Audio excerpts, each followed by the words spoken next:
Et enfin, Luc, chapitre 12, versets 49 à 53. « Je suis venu jeter un feu sur la terre. Combien je voudrais qu'il soit déjà allumé. Il y a un baptême dont je dois être baptisé, et quelle angoisse pour moi jusqu'à ce qu'il soit accompli. Pensez-vous que je sois venu apporter la paix sur la terre? Non, vous dis-je, mais la division. En effet, désormais, s'il y a 5 personnes dans une famille, elles seront divisées. 3 contre 2 et 2 contre 3. Le père contre le fils et le fils contre le père. La mère contre la fille et la fille contre la mère. La belle-mère contre la belle-fille et la belle-fille contre la belle-mère. Amen. Je vous invite à prendre place.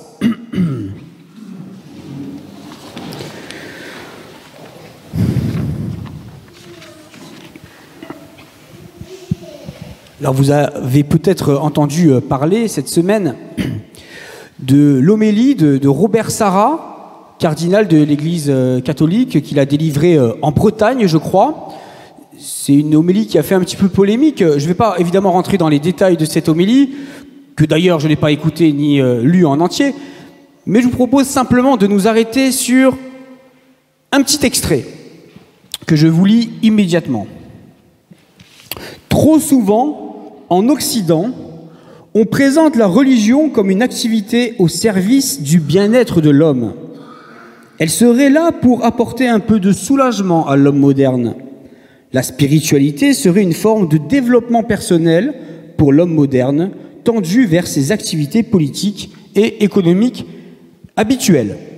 Alors je ne sais pas, je ne vous connais pas assez pour savoir comment vous êtes devenu chrétien, qu'est-ce qui a fait que peut-être vous avez renoué avec l'Église, renoué avec Dieu, renoué avec la foi.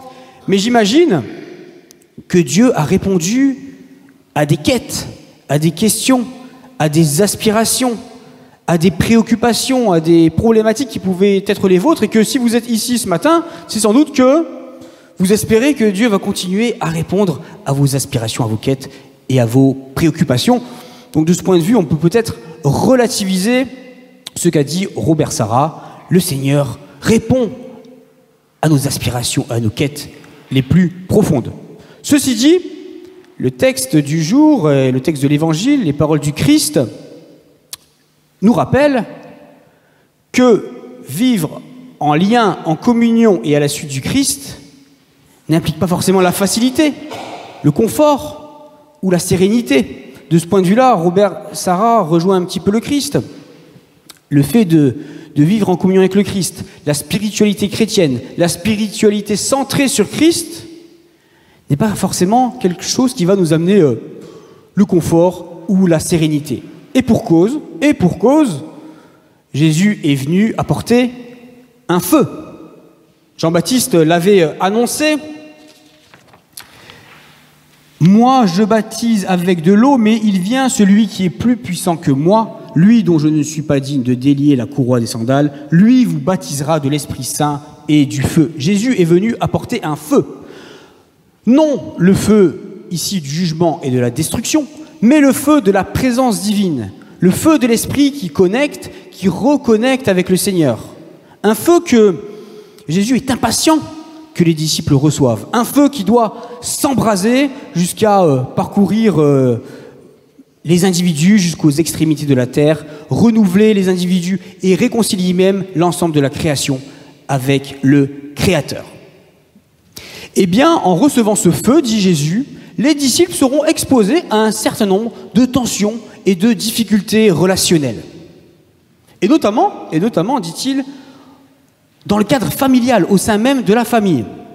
Alors vous me direz, il n'y a pas forcément besoin de Jésus pour que les belles-mères et les belles-filles aient quelques difficultés relationnelles. On est bien d'accord. Ceci dit, Jésus prévient, il n'est pas venu pour, de ce point de vue-là, en tout cas, parfois, il n'est pas venu pour arranger les choses de ce point de vue-là et du point de vue des tensions qui peuvent se vivre au sein d'une famille, des désaccords qui peuvent se vivre au sein d'une famille. Pourquoi Jésus doit-il préciser cela?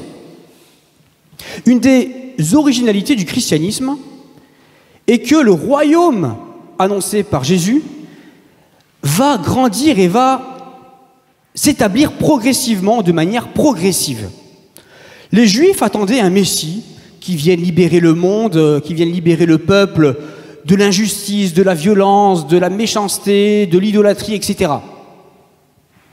Et Jésus, en tant que Messie, vient bien libérer le peuple et la création de tout cela. Seulement, le royaume qu'il vient instaurer, et cette libération, elle va se faire, comme il l'enseigne, de manière progressive.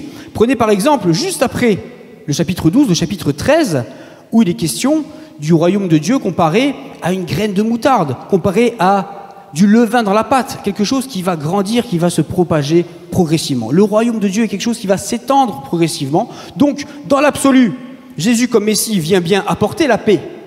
Mais à court terme, pour les disciples, et au moment où Jésus s'adresse à eux, il va leur apporter aussi des tensions et des difficultés relationnelles, parce que son royaume va venir et va s'établir de manière progressive. Pourquoi alors, très concrètement, les disciples seront face à autant de difficultés relationnelles? Parce qu'effectivement, très rapidement, les premiers disciples vont connaître des tensions. Les premiers chrétiens vont connaître un certain nombre de tensions au sein de leur environnement. D'abord, prenons leur environnement juif, le cadre du judaïsme. Jésus et les disciples vont être en tension avec les élites, les autorités du judaïsme, des gens qui étaient extrêmement influents, tous ceux qui gravitaient autour du temple de Jérusalem, et même avec le peuple dans son ensemble. Pourquoi? Eh bien, le temple de Jérusalem, à l'époque, pour les Juifs, c'était vraiment le centre du monde. C'était le lieu de la communion avec Dieu. C'est là que se vivait l'intensité de la relation avec le Seigneur. C'est là aussi que se réglait, que se façonnait la relation aux autres. C'était vraiment le centre du monde, le centre de la vie spirituelle, le centre de la vie religieuse, politique. C'était le centre du monde pour les Juifs. Et que vient dire Jésus par rapport à ce temple de Jérusalem? Eh bien, il vient dire que quelque part, ce lieu était passé à côté de sa vocation. Il ne jouait plus ce rôle d'établir une saine et une sainte relation entre Dieu et son peuple et entre les Juifs entre eux. Donc il vient relativiser quelque part l'autorité et la légitimité du temple de Jérusalem. Jésus dit, tous ces rituels, tout ce système, toute cette méga structure du temple de Jérusalem avait quelque part pris le pas sur l'authenticité de la relation avec le Seigneur, sur la relation que le Seigneur voulait établir avec son peuple, sur la relation que le Seigneur voulait établir entre les membres de son peuple. Donc Jésus va évidemment rentrer en tension avec les élites, et des élites qui étaient très influentes. Plus précisément, Jésus va avoir des polémiques avec les pharisiens. Quels sont les objets des polémiques de Jésus avec les pharisiens? Si on prend l'évangile dans sa globalité, plusieurs sujets de polémique. On a parlé la semaine dernière du problème de l'hypocrisie des pharisiens. Ce sont des gens qui disent mais qui ne font pas. Ensuite, il y a leur amour du pouvoir et de l'argent. C'est quelque chose que Jésus va dénoncer aussi dans les évangiles. Il va évidemment dénoncer l'orgueil spirituel des pharisiens qui se prétendent au-dessus des autres. Il va également pointer leurs règles rituelles qui, de leur point de vue, les connectaient avec Dieu. Il va dénoncer, Jésus, de manière générale, toutes ces traditions des anciens, tous ces commandements des pharisiens qui appartiennent à ce qu'on appelle la loi orale. Vous savez, les pharisiens, pour leur enseignement et pour leur piété, se fondaient sur non seulement la Torah écrite, ce que nous lisons dans l'Ancien Testament encore aujourd'hui, mais aussi sur ce qu'on appelle la loi orale. C'est-à-dire qu'il y avait un tas de commandements qui étaient, d'après les pharisiens, révélés, qui ont été révélés, d'après les pharisiens, à Dieu, par Dieu, à Moïse, secrètement, et que les pharisiens enseignaient. Ils connaissaient ces commandements, ils connaissaient cette loi orale, cette loi transmise à l'oral et non écrite par Moïse. Et donc, ils enseignaient ces commandements, ce qu'on appelle la tradition des anciens, eh bien, aux autres juifs. Et c'est ça aussi qui faisait leur autorité et leur piété. Sauf que Jésus va dénoncer le fait que ces commandements pouvaient entrer en contradiction avec les commandements de Dieu écrits, avec les Écritures. Alors très concrètement, on pense aux commandements sur l'amour du prochain, où Jésus va pointer le fait qu'il y a des commandements sur l'amour du prochain qui viennent quand même en contradiction avec certains enseignements des pharisiens. Et puis pensez aussi à la dénonciation par Jésus des taxes Il y avait des taxes que les pharisiens demandaient aux Juifs pour le temple de Jérusalem, pour les sacrifices, et qui pesaient tellement sur les finances des gens qu'ils n'avaient plus la possibilité d'aider leurs parents. Et Jésus dit, avec vos commandements humains, avec vos règles humaines, avec vos commandements religieux, eh bien, vous passez à côté, vous faites passer les gens à côté des commandements de Dieu. Honore ton père et ta mère. Et puis, bien sûr, il y a des accords entre Jésus et les pharisiens à propos de leur séparatisme. Les pharisiens, ça veut dire les séparer. Ce sont des gens qui avaient ce souci de se séparer, de s'isoler par rapport à ceux qu'ils considéraient comme des impurs, des idolâtres, les étrangers, les gens de mauvaise vie. Ils avaient cette obsession de la séparation pour, d'après eux, garder leur sainteté, préserver la qualité de la relation au Seigneur. Et ça, c'est vraiment quelque chose que Jésus va dénoncer. Et puis, les disciples et Jésus vont aussi être en tension avec le peuple beaucoup plus largement. Souvenez-vous, cette foule à Jérusalem qui va acclamer Jésus quand il rentre à Jérusalem, voilà, très touché par ses miracles, par son charisme, par toutes les promesses que Jésus porte en tant que descendant de David. Mais le jour où Jésus sera arrêté, où il va quelque part peut-être décaler un peu les attentes du peuple, les décevoir, parce qu'il va être arrêté, ou on peut penser que Jésus a échoué, eh bien, les gens vont tourner leur veste. La foule, le peuple va tourner sa veste, et donc l'impatience du peuple va effectivement faire qu'il y aura des tensions entre Jésus et puis ensuite avec les disciples. Il faut bien comprendre et se rappeler que dans l'histoire du salut, la vocation du peuple d'Israël, c'est de vivre une saine et sainte relation avec le Seigneur. Et c'est aussi donner envie à d'autres peuples de se tourner vers Dieu. Et le Saint-Esprit, c'est ce qui devait permettre au peuple d'Israël d'accomplir quelque part cette vocation de peuple saint et cette vocation aussi de peuple qui témoigne et qui donne envie à d'autres de se tourner vers le Dieu d'Israël.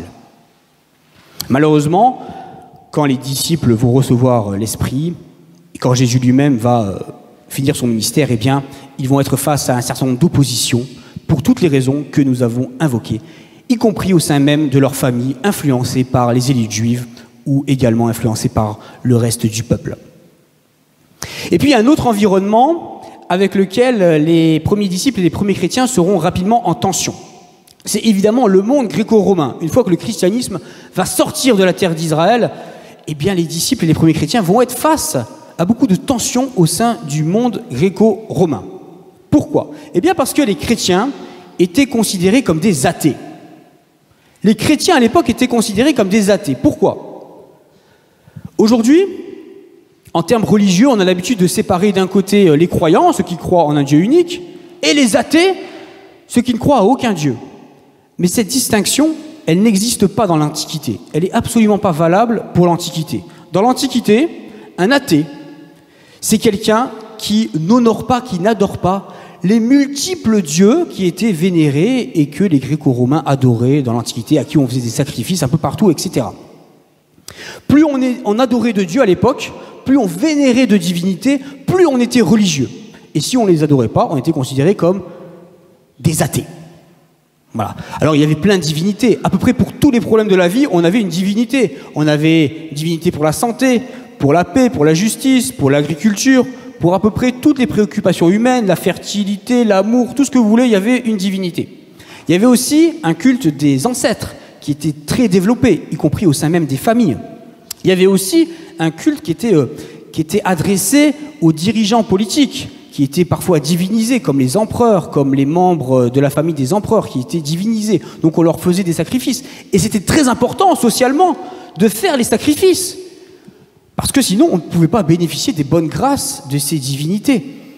Et les chrétiens, qu'est-ce qu'ils disent ? Ils disent, ben non, nous on n'adore qu'un Dieu. Et on rejette tous les autres. Parce qu'ils n'existent pas. Parce que ce sont des faux dieux. Parce que ce sont des idoles. On comprend bien que ça pouvait susciter des tensions. Alors, les Juifs aussi ne croyaient qu'en un seul Dieu.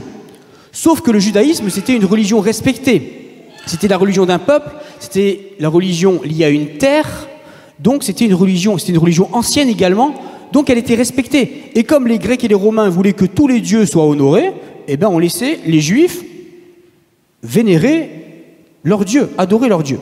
On les laissait tranquilles. Sauf que, c'était très important que les Juifs ne disent pas à d'autres de rejeter les dieux. Et c'est ce que vont faire les chrétiens.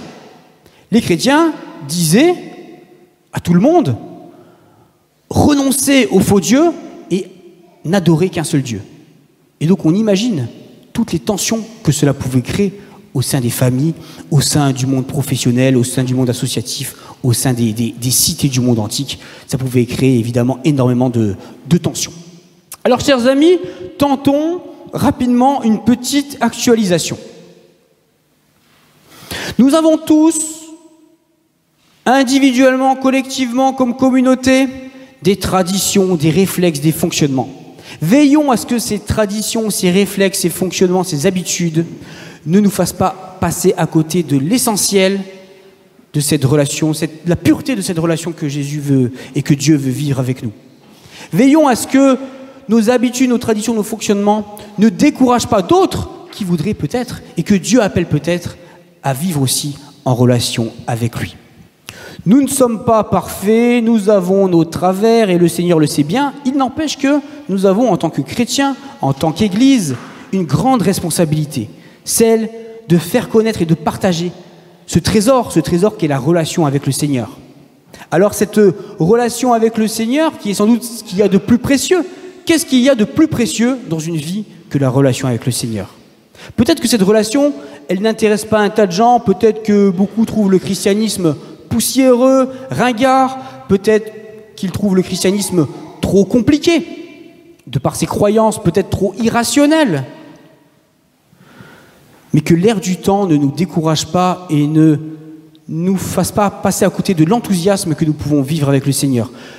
Ne nous laissons pas décourager par l'air du temps, ne nous laissons pas endormir par l'air du temps, ne nous laissons pas tiédir par les moqueries, par le qu'en dira-t-on, mais ayons cette détermination de vivre cette relation avec Dieu et également de la partager. Et vivre la relation avec Dieu implique aussi aimer, y compris les gens qui nous détestent, qui se moquent de nous, qui ne croient pas comme nous. Le christianisme, c'est aussi ça, c'est aussi aimer les autres, même s'ils ne sont pas d'accord avec nous. C'est cette persévérance, y compris dans l'amour. Ayons cette détermination à vivre cette foi et à la partager, qui fait que le qu'en dira-t-on devient complètement anecdotique et ne nous affecte plus. Pour vous encourager dans ce sens, je vous invite simplement à terminer avec le best-seller du XIIIe siècle. Le livre le plus vendu, le plus lu au XIIIe siècle, ça s'appelle « L'imitation de Jésus-Christ », écrit par un certain, c'est un Hollandais qui s'appelle Thomas Kempis, qui était un peu le Paul Lou Solitzer du Moyen-Âge, ou le Marc Lévy du Moyen-Âge, je ne sais pas. Donc je termine avec cette citation pour nous inciter vraiment à relativiser le qu'en dira-t-on. Donc là, c'est Jésus qui s'adresse à son disciple dans ce texte. Ne faites jamais dépendre la paix de votre âme des discours du monde. Car qu'on interprète en bien ou en mal vos actions et vos desseins, cela ne produit en vous aucun changement. Vous êtes toujours le même. Où est la vraie paix? Où est la vraie gloire? N'est-ce pas en moi qu'on les trouve? Pour être toujours tranquille, il ne faut ni désirer de plaire aux hommes, ni craindre de leur déplaire. Amen.